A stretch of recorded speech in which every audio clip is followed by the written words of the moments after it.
BBOR Black Box Online Radio, coming to you from West Virginia.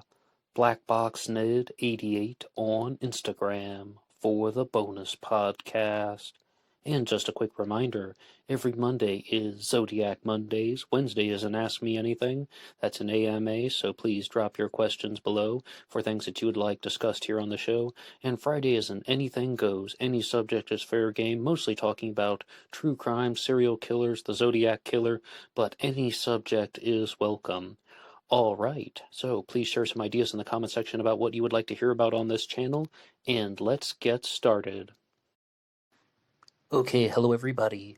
Today is Thursday, and on Thursdays this year I've been doing something called the Versus series, where I talk about two major criminals from history and do a compare and contrast in terms of psychology and how they operated.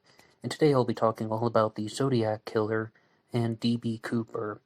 But I would like to remind you guys that I'm also the host of the program AstroPsych 400 here on YouTube, which is its own channel, and it is the home of the podcast for sleep. Some people were saying that they use BlackBoxOnlineRadio to help them fall asleep at night, and I thought, why not create a podcast that is specifically customized for that, coming out on the weekends, and that is available on the channel AstroPsych 400 here on YouTube. And another great way that you can support Black Box Online Radio is going over to Amazon.com and having a look at the book Killer on a White Horse by me, Ned DeHaan. It is a novel murder mystery inspired by the Zodiac Manson connection, but it is fictional. However, who doesn't love a good mystery? And there is always the TeeSpring page. Feel free to check out some of the merchandise. And remember, being weird is not a crime. And I guess one final announcement would be that in addition to everything here on BBOR and AstroPsych 400, I'm also a regular contributor to the Zodiac Killer channel. I was the host of the Interviews with the Experts series, and I've been corresponding with them about doing something new for this year. Firstly, there are going to be some new suspect profiles, and hopefully some more interviews coming on the Zodiac Killer channel, but also something about Zodiac crimes that could be connected to other more famous crimes. So let's say, for example, Steve Hodel has a book out called Most Evil Part 2, where he looks at how the Black Dahlia Avenger and the Zodiac Killer could be the same person, his own father nonetheless, George Hill Hodel. And Penn has accused the Golden State Killer of also being the Zodiac Killer. There is somewhat of a very well and alive theory that BTK was the Zodiac Killer, although BTK's family openly rejects that. They say he wasn't even in the country, he was stationed elsewhere with the Navy. I mean, sorry to cut that episode short, but maybe we can explore that theory in the future to get some more specific examples, because if, as I've always said, if someone has proposed something, let's talk about it. And even though I don't agree with everyone's theory, well, if someone has written a book about it, or done a series of videos, or even if it's just something that's very, very well published online, I mean, even talking about things like forum posts or a blog, if they have a theory out there, let's talk about it. And it doesn't always mean that it's going to be the most exhilarating experience, and it also doesn't always mean that they're going to present good examples about why they think this person was the Zodiac Killer, or how these two major true crime events were connected. But one of them is indeed the idea that the Zodiac Killer and D.B. Cooper were the same person. And this is the subject of the book My Dance with the Zodiac Killer by David W. Kuchar, also known as David Gold. And he has many YouTube videos out there talking all about how he believes that not only D.B. Cooper and the Zodiac Killer were the same person, but his suspect is named Frank Lee Morris, who was involved with the escape from Alcatraz in 1962, along with John and Clarence Anglin, the Anglin brothers. And when it comes to the Zodiac crimes, what I've learned from David Gold's videos is that he says that all three of them were involved with that Frank Morris did not commit the Lake Berryessa stabbing. One of the Anglin brothers did. So it is a variant of the group murder theory. And then Morris goes on to become D.B. Cooper. And originally David Gold thought that he was really going to focus his writing on D.B. Cooper, but he just ended up making it more about the Zodiac Killer, which is kind of odd because he says that he knew these people. It's called My Dance with the Zodiac Killer, and he even corrected me once when I referred to his work as his theory about the case, and he said, no, they aren't theories, meaning that they are memories and stories that he experienced personally and firsthand. But even though I'm not the biggest believer or supporter of his claims, David Gold has a challenge out there that started at $10,000, I think, and then he upped it to as high as $200,000 to anyone who can prove that he is not telling the truth. I don't know, I'd love that money, but it comes to just someone saying that person X told them this story back in 1987, I mean, it really becomes quite difficult to debunk because there are certain logical fallacies that get involved with that. I mean, firstly, someone needs to provide all of the sufficient evidence for their claim, and then you can try and prove them wrong, but simply just saying, yeah, person X told me that in 1987. Well, how do I have a time machine? How can I go back to 1987 and actually verify what happened? I mean, based on that little amount of info that has been provided. But let's talk about the Zodiac Killer and D.B. Cooper. The first point is that the Zodiac Killer operated in 1968 and 1969 in the confirmed crimes. I mean, it's possible the Zodiac began in 1962 with the murder of Ray Davis and ended in 1981 with the murder of Joan Webster, maybe 1986, maybe later on. We aren't even sure. But the confirmed Zodiac crimes are in 1968 and 1969, which saw the deaths of 5 people. 2 more people were injured. On December 20th of 1968, the Zodiac Killer murdered Betty Lou Jensen and David Faraday. And on July 4th of 1969, Darlene Ferrin was murdered and Mike Mageau was shot. And that was the first time the Zodiac made a phone call taking credit for the crime. Then a series of letters, and the first cipher was mailed, the 408 cipher, which was mailed in 3 parts to the San Francisco Chronicle, San Francisco Examiner, and Vallejo Times-Herald. Then the Zodiac Killer murdered Cecilia Shepard and stabbed Brian Hartnell at Lake Berryessa on September 27th of 1969, and that one was also followed by a phone call. The Zodiac also murdered Paul Stine on October 11th of 1969, and cut off a piece of Paul Stine's bloody shirt and mailed it in with multiple letters, taking credit as well as wanting to show proof that he was indeed the killer. D.B. Cooper made his famous skyjacking on November 24th of 1971, Thanksgiving Eve, and he hijacked a plane, demanded money, said he had a bomb and a briefcase, and eventually he demanded the money, the ransom of $200,000. And, I mean, some people call it ransom, some people call it an extortion. And then he ordered the plane to take off once again once he had the money in his possession. And they opened the aft stairs. Sorry for calling that the AFT stairs in a previous episode. The aft stairs of the plane at about 10,000 feet. And D.B. Cooper had requested multiple parachutes and in addition to the money. So he had a parachute with him, puts that on, and then parachutes into the night and has never been seen again.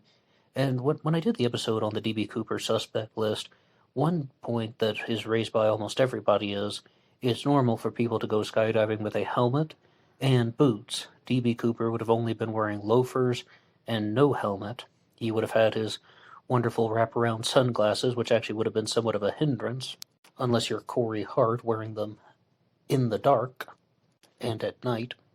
The first component that I think is very similar between the Zodiac Killer and D.B. Cooper is that they both seem extremely low in neuroticism, not worrying about a lot of things.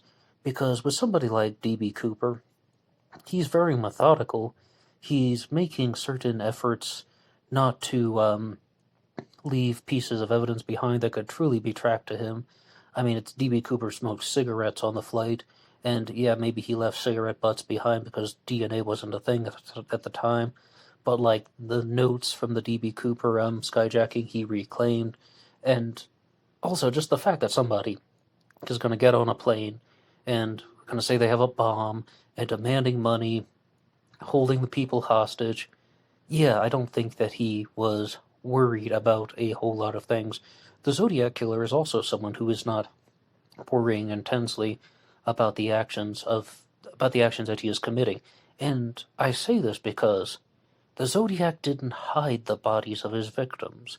He left them in plain sight for people to find. Yes, he tried to get away very easily, and he would perhaps hurry out of there at the Lake Herman Road shooting and the Blue Rock Springs shooting. But after the Zodiac murdered Paul Stine on October 11th of 1969, he walked away from the crime scene very calmly. And it was originally in a piece that was written for this program by Thomas Henry Horan, when he said that most likely the person was a sociopath who committed that crime, not just deranged in some other way, but an absolute sociopath, to murder Paul Stine, clean up the crime scene, wipe some things down, and just walk away so calmly, like nothing had happened. So there are two things there. Number one is that both D.B. Cooper and the Zodiac Killer are very methodical. They have put a lot of planning and preparation into their actions. They are very aware of what is happening around them. But here's a very big difference. I think that D.B. Cooper was brave, and the Zodiac Killer was an absolute coward. Minus everything that I said about the Stein shooting, at Lake Herman Road, the Zodiac fired some gunshots and he ran away. At Blue Rock Springs, the Zodiac fired some gunshots and he drove away, most likely with squealing tires, mind you. At the Lake Berryessa stabbing, he didn't attack the victims until they were hog-tied, where their hands were tied to their feet and they were incapacitated.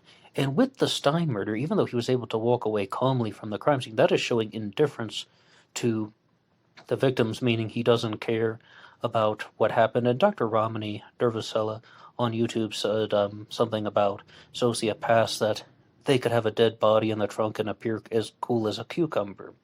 And I think that that's exactly what we're talking about when it comes to not worrying, being low in neuroticism, and showing indifference to the victims. But at the same time, the Zodiac killed a defenseless man. Paul Stine was in no position to fight back. Paul Stine was a taxi driver, and the Zodiac Killer shot him in somewhat of an unexpected way.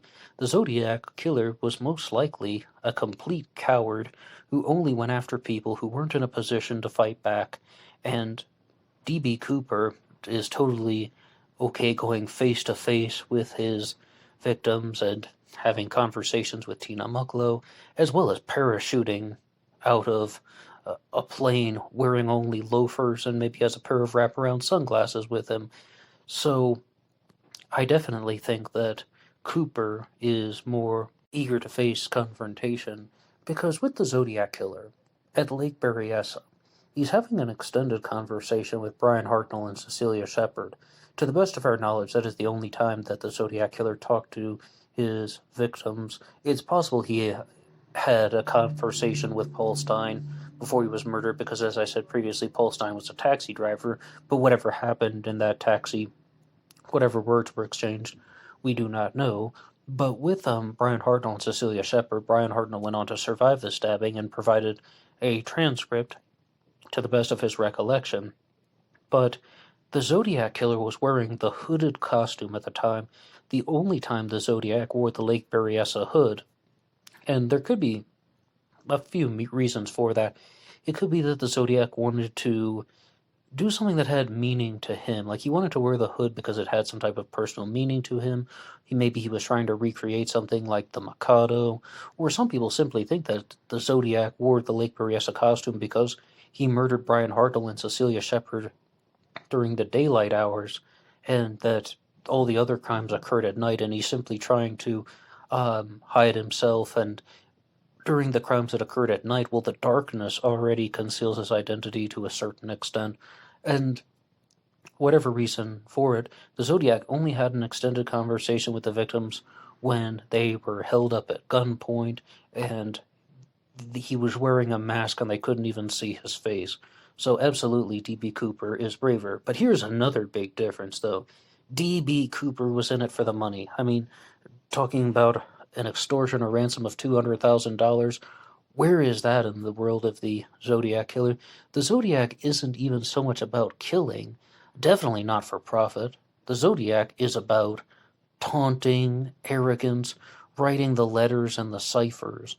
That's what the Zodiac seems to focus on, because if it is true that the Zodiac letter started in 1966 with the Bates confession after the murder of Sherry Jo Bates and then went all the way into the 1980s, the way that some people think, or even if it stopped in 1974 with the Exorcist letter, that is a very long time span for someone to have only committed murders in 1968 and 1969. It's rather mind-boggling when you think about it, but also the fact that the Zodiac really just wants press and recognition, attention even. There's even a Zodiac letter where he talks about, will you please wear some nice Zodiac buttons or wear some not so nice Zodiac buttons? Oh, hell with it. Just wear any Zodiac buttons. Please, I need attention. If I don't get what I want, then I'm like gonna feel ignored. And then I'm gonna do my thing and I'm gonna be nasty.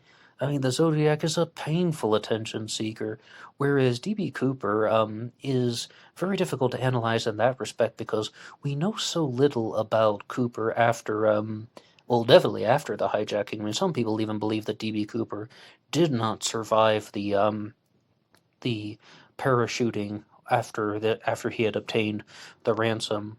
But there was actually this thing here on Google.com that talked about, did D.B. Cooper survive? And it was one of the suggested questions that is asked by Google.com, and they pulled up an article from abc.net.australia that says, D.B. Cooper would not have survived the fall. D.B. Cooper did everything wrong. First of all, he picked up the pilot's chute instead of the skydiving rig, falling at an estimated speed of over 100 miles per hour. The canopy's opening shock would have been devastating.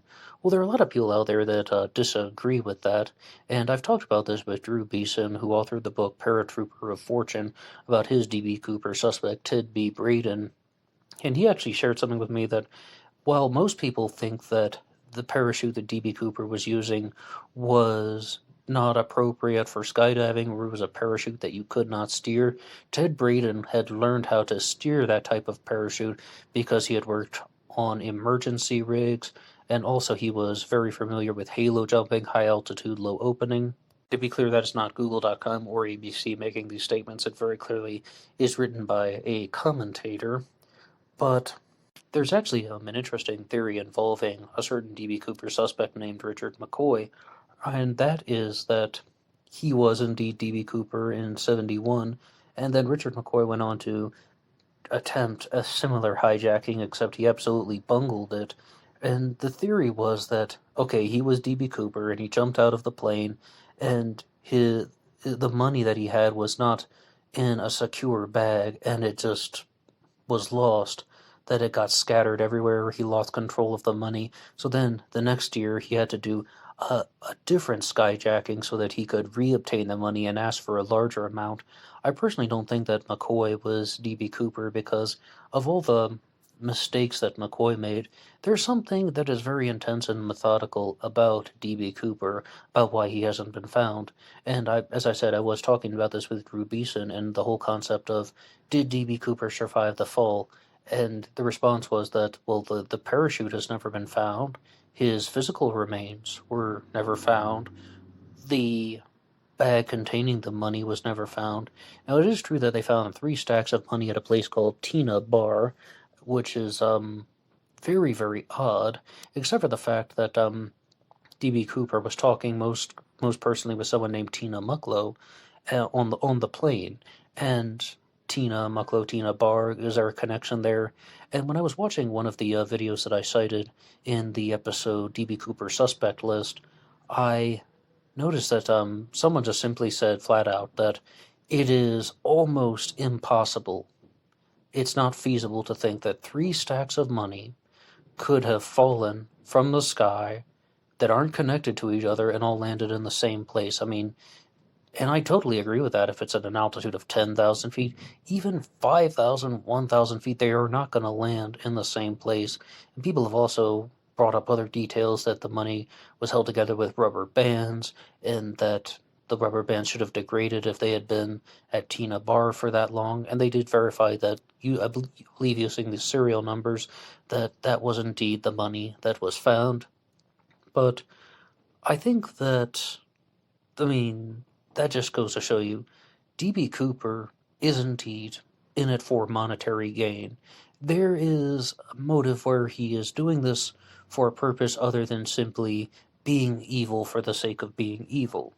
But a big commonality between the Zodiac Killer and D.B. Cooper is they both seem to be testing the limits of humanity for sport.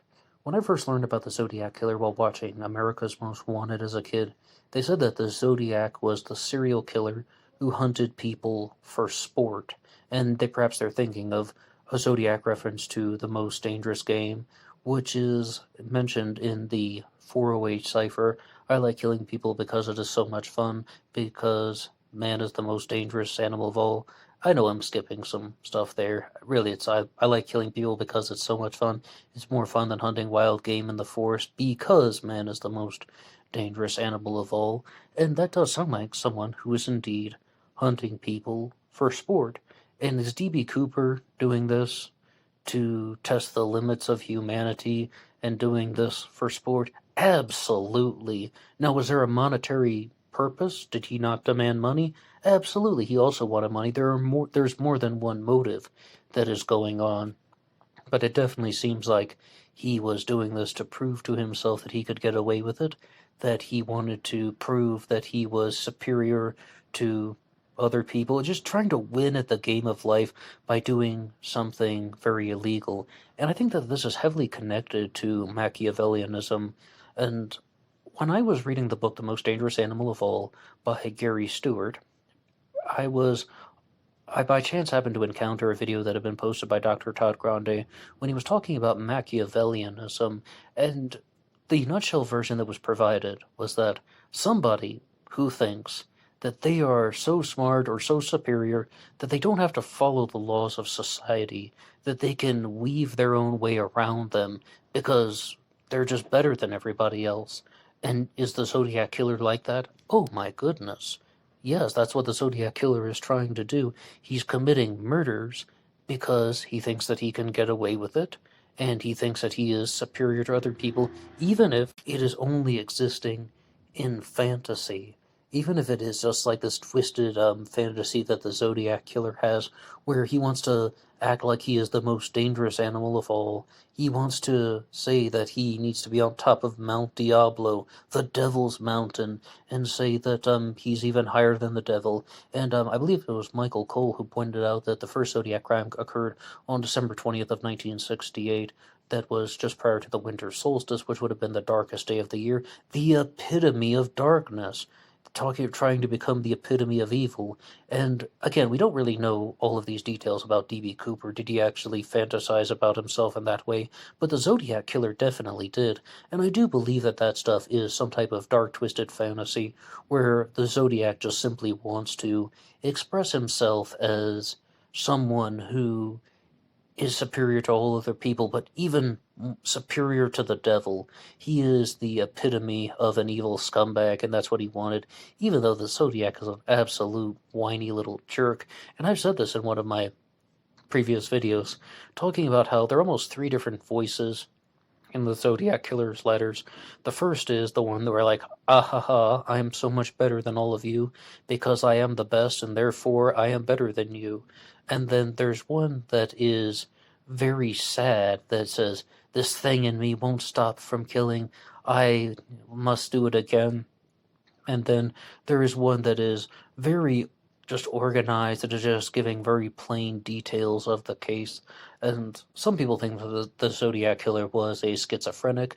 I am not convinced of that. I've thought about it from time to time, and at one point all the dots clicked and it suddenly made sense. Wow, this is truly a person who can't differentiate between fantasy and reality.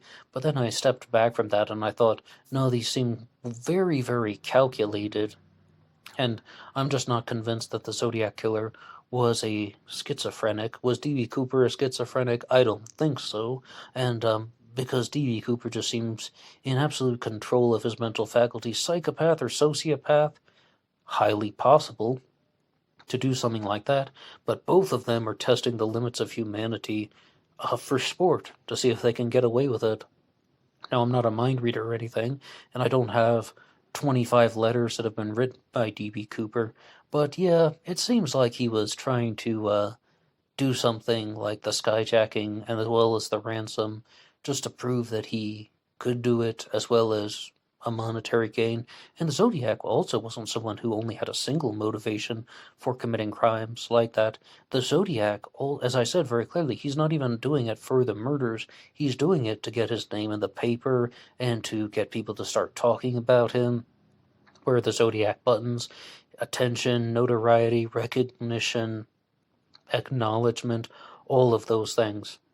That's why a lot of people believe that the Zodiac Killer was someone who was rejected from society, and Michael Cole also wrote about this a lot, talking about heterosexual animosity could be the reason why the Zodiac Killer started committing his crimes.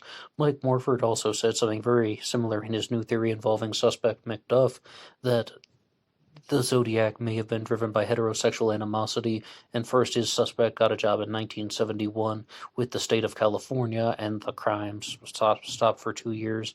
Really, the letters, I mean. And then it's not till 1974, when his suspect McDuff was getting married, that the letters resumed. So they're like at the major stress points in his life, or even if it's not stress in a bad way. I mean, I'm sure there's some stress involved with getting married, but the major events in his life have significance that are coinciding with events in Zodiac activity, but it's just for that heterosexual animosity.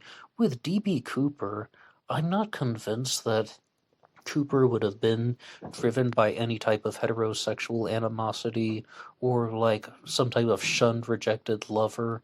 It seems like Cooper was pretty good interacting with people and knew how to manipulate, although Cooper was much older than the suspect that I was just talking about, McDuff, who would have been 23 or 24 years old at the time of the Zodiac crimes. I expect that D.B. Cooper would have been older than 24 years old, and a lot of people seem to agree with that as well. But what do you think about D.B. Cooper or the Zodiac Killer in this psychological breakdown episode? Feel free to weigh in the comment section down below. Say anything you want about either one of these people, and I would love to read your responses. Anybody can write the show at BlackBoxOnlineRadio at AOL.com. There's a link to that in the description box. My email address is posted, as well as my personal Facebook, and there's also a page for the show, Black Box Online Radio, as well as BlackBoxNet88 on Instagram. And I will see you over there for the bonus podcast. Until next time.